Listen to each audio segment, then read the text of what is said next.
अब रजिस्टर हम लगाएंगे ब्रेडबोर्ड में. वो कहाँ लगाएंगे?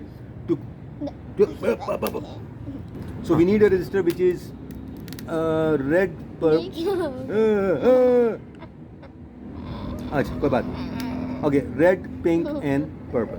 अभी ये मैं सही कर देता हूँ इसको. चलें जी, ढूंढें.